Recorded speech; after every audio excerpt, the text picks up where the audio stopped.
Mga kabida, isang magandang oras po sa lahat at welcome po dito sa aking channel. Eto, magandang pag-usapan po, ano? Ito hong very amazing po mga kabida, no? Ito hong nagkalat po na standee, ano, ni dating Pangulong Rodrigo Roa Duterte. Diyan po sa The Hague, Netherlands po mga kabida. Tila parang nakalabas po ito hong si Digong, ano? Sa kanya hong detention cell po mga kabida. Diyan po sa ICC, ano po, dahil nagkalat yung kanya hong standee sa iba't ibang bahagi po ng The Netherlands, ano po. Okay, ipapakita ko po sa inyo yung iba't ibang picture po makabida, kung saan po iba't ibang lugar po yan, diyan po sa The Hague, okay, yung kanya hong standee, ano po, ayan, yan po. Okay, iba't ibang bahagi po yan, nasa park, ano, nasa forest, okay, yan.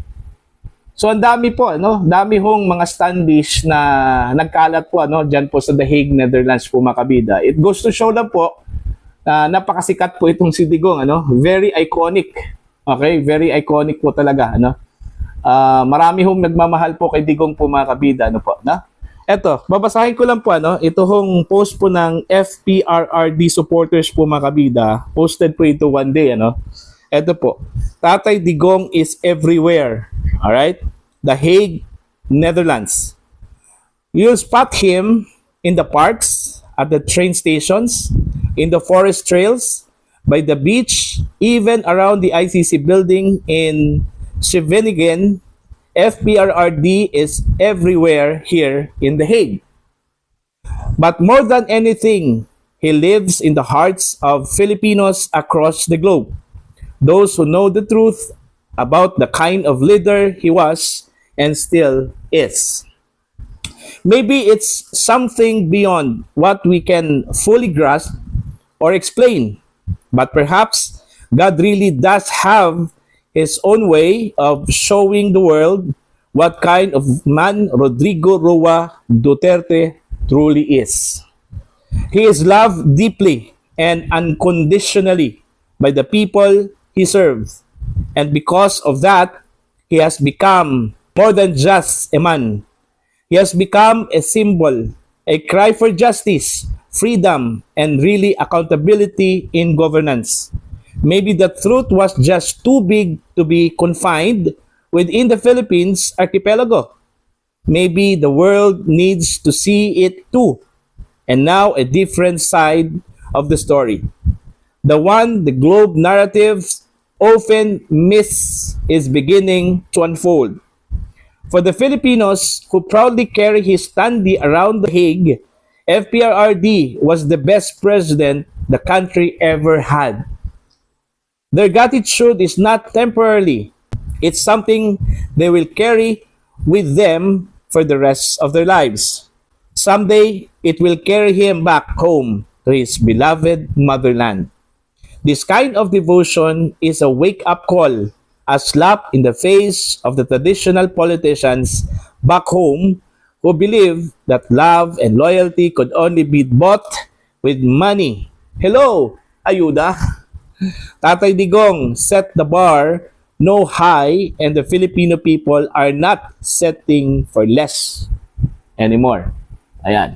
Yun po yung post po ng FPRRD supporters po mga kabida with the post po ng mga pictures, iba't ibang pictures po, ano? Okay? Ng standee ho ni Pangulong Rodrigo Roa Duterte. So, yun yung indikasyon po na ganun po siya kamahal, ano? Ng mga Pilipino po mga kabida kahit sa iba't ibang panig po ng mundo. Okay? Eto, babasahin ko lang po ito hong post po mga kabida ni Chinglo, ano? Napakaganda yung kanya hong article po dito, ano? Dito ho sa kanyang post po mga kabida, napabilang po ito hong si dating Pangulong Duterte sa mga sikat na celebrities po, ano? Okay? Na meron pong sikat po na standee sa buong mundo po, ano? Mga kabida. Eto, babasahin ko lang po sa inyo, Ang title po ng kanya hong article po mga kabida is The Most Famous Standees in the World. Okay? Posted po ito 2 days ago, ano, ni Chinglo. In the Hollywood, ito po. Ito yung mga sikat po ng mga standees ng mga celebrities, ano? In the Hollywood, Dwayne "The Rock" Johnson, okay, holds a record no other star has matched. His life-size standees number in the millions, prop up in bars, liquor stores, gyms, and homes across the United States. He's everywhere. Okay? He's everywhere in the United States of America po, mga kabida. Ito hong si Dwayne Johnson. Ano po? In UK, it's Rowan Atkinson. Kilala niyo itong si Rowan Atkinson, ano? Siya lang po yung si Mr. Bean, mga kabida, the world's favorite funny man. Alright? The unforgettable Mr. Bean, clad in his signature brown suit and red tie, grins from behind counters at zoo entrances, beach resorts, and amusement parks, silently making generations smile. Ayan. So, nakakalat po sa iba't ibang bahagi po. Doon po sa UK, yung standee po ni Rowan Atkinson, otherwise known as Mr. Bean. Ano? But in the Philippines, the most iconic cardboard figure is not an actor or a comedian. It's Rodrigo Roa Duterte, former mayor, former president, and forever Tatay Digong to millions. When he amused the presidency in 2016, his image was immortalized, and not just in history books, but in life-size cardboard. His standee could be seen everywhere: malls, markets, train stations, even bedside lechon stalls and sari-sari stores. It wasn't just a photo. It was a presence, a symbol of strong leadership, and for many, a father who stood up when others wouldn't. Even in Davao City, tourists would gather at the gates of his modest home, not always to see the man himself, but to have a selfie with his cardboard twin, standing tall, firm, and familiar. And now, history has taken a serial turn. Today, the most recognized Filipino standee has found a new home outside the gates of the International Criminal Court in The Hague, Netherlands. Though the real Duterte is detained within the walls, charged with alleged crimes against humanity, his image continues to rally people across continents. From Germany to UK, from Belgium to France, Filipinos in Europe gathered daily, waving flags, singing anthems, and taking pictures beside their tatay. Because for them, it's more than just cardboard. It's conviction. It's reminder of a leader they love, who walked with them through war and peace, fear and pride. And his silhouette stands unwavering in a foreign land. One truth remains. The world may try to put him on trial, but in the hearts of his people, Rudy Duterte will never be cut out. Ayan. Napakagandang article po ano ni Chinglo po, mga kabida. So, dito ho nagpapatunay na ganun ho siya kamahal po ng mga Pilipino, ano? Mahal na mahal po siya ng mga Pilipino, kahit na po yung mga Pilipino na nasa ibang bansa po, mga kabida, no? Okay?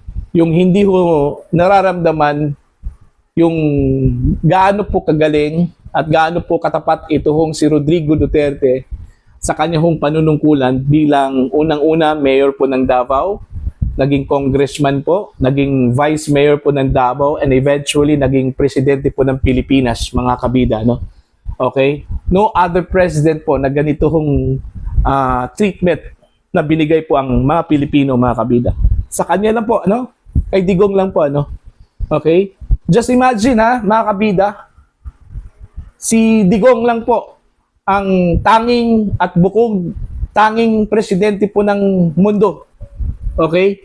Na ganito ho yung treatment po, mga kabida. Yung 80th birthday po niya, mga kabida, imabot po ng ilang linggo po yung selebrasyon. Okay? Isang araw po mga kabida na nag-celebrate po itong si Digong ng kanyang 80th birthday po mga kabida. Buong mundo po ang nag-celebrate. Mantakin nyo yan. Okay? Record holder po yan mga kabida, no? Kung tutuusin, pwede hong isama natin yan sa Guinness Book of Record. The only president kung saan po ay sinelebrate yung kanyang birthday ng mga Pilipino, even foreign nationals, no? Sa buong mundo. Hindi lang po isang araw yon.